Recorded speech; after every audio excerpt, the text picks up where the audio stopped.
Како си? Одлично, благодарам. Одлично. Добро.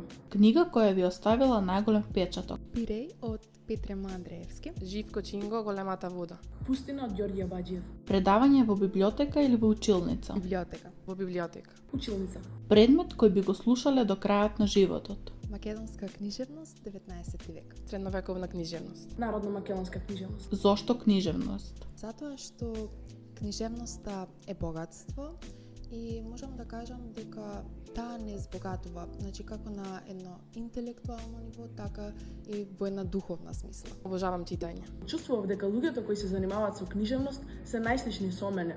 Креативни, ексцентрични уметници кои се занимаваат со големите прашања, а не само како да направат пари. Читање или пишување? Пишување, Читање. Читање. Поезија или проза? поезија. Проза. Поезија. Омилен македонски писател. Винка Саздова. Ацо Шопов. Блажи Конески. Изрецитирајте дел од вашата омилена поезија. Везилке, кажи како да се роди проста и строга македонска песна.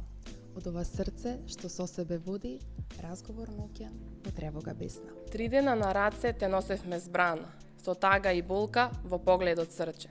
А секоја капка од твојата рана, ко крвава жар ми капеше в срце. Ништо не е повидливо и ништо не е поприсутно од твоето отсуство. Порека до ините студенти на нашата катедра. Можам да кажам од моја гледна точка дека откако сум Тука поинаку гледам на животот ни самиот објектив на книжевност. Ги повикувам сите средношколци и матуранти да се запишат на нашата катедра, доколку сакаат да избегаат од реалниот свет и да бидат во светот на книгите. Ние, младите, сме тие кои треба да обрнеме повеќе внимание кон негување на македонската книжевност и култура.